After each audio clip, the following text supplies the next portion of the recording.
Sa balitang sports, isang dating Asian Games gold medalist may kulang 50 bagong muka ang nakilapis ng Amateur Boxing Association of the Philippines sa ginanap na 2012 Mindanao Boxing Championships. Dito kasi hinahanap at dinidiskubre ang mga may potensyal na maghatid sa bansa ng first Olympic gold. Nasa General Santos City ang ating sports ngayon katoto na si Snow Badwa at narito ang kanyang report.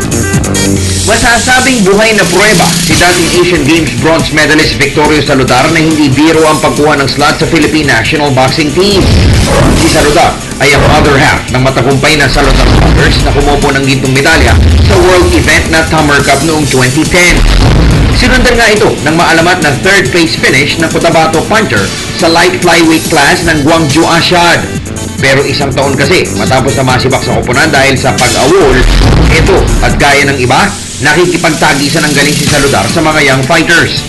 Sa ginanap na 2012 PLDT ABAP Mindanao Boxing Championships, isa si Saludar sa mga nakipagbasagan ng muka.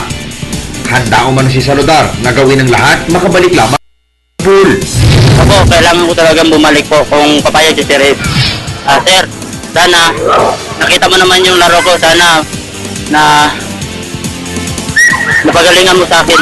Sana po makabalik po ako ng national team. Talagang kakayanin kong mag-gold medal sa ating bansa. Pero ayon kay ABAP Executive Director Ed Picson, hindi nila bibigyan ng red carpet treatment si Saludar. Katunayan, kailangan na niyang maging more than impressive ang ipapamalas na laro ni Saludar dahil makikipag-agawan ito ng pwesto sa iba pang mahuhusay na nasa national team gaya ni London Olympian Mark Anthony Bariga. Ginagawa ngayon ng ABAP is assessing kung ano pa ang pwedeng gawin in order for him to rejoin the national team. Kasi pabigat yung ginawa niya. We will still talk it over, no?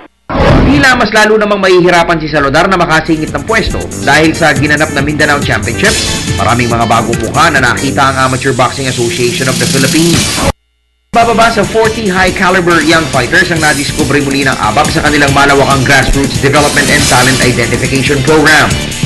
Napakagandang programa to kasi lalo na involved dito yung mga bata.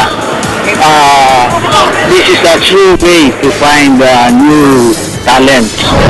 Napakaganda na ang ABAP mismo pumupunta sa mga lugar na kung saan maraming natatagong talento. Talagang satisfied naman tayo, no? Talagang nakita natin na yung mga bata rito, marami tayong na-identified na prospective na maging national team. Pati natin na pagdating sa larangan ng boxing, yung Pilipino talaga hindi pwedeng magpapahuli. At nakita mo naman ang Mindanao League natin, nakita mo yung mga boksero kung paano din silang magpakita ng gilas. Kung tuloy-tuloy yung magiging ganun natin mga programa ng ABAP, at hindi malayo na makakuha tayo talaga sa mga painis ng mga boxer talaga na panglata natin sa ibang bansa. Ganitong klase ng ABAP meet na diskubre ang mga Mindanaoan fighters gaya ni Naparica, yung Felix Marcial at kahit ang ni Victorio na si Asian Games gold medalist Ray Saludar.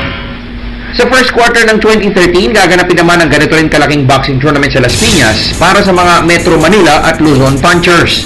Ang torneo na ito ay umiikot sa iba't ibang bahagi ng bansa upang masilip at masubok ang mga boxers na may edad 15 hanggang 18 anyos na aarugain at hahasain para sa asam ng Pilipinas na masungkit ang first ever Olympic gold.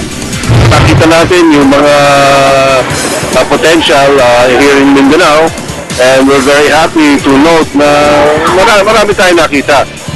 Sa international tournaments na rin ang lalahukan ng national pool kasama ng World Youth Championships na gaganapin sa Yerevan, Armenia simula November 25. Mula dito sa General Santos City, Snow Badwa, Telebisyon ng Bayan.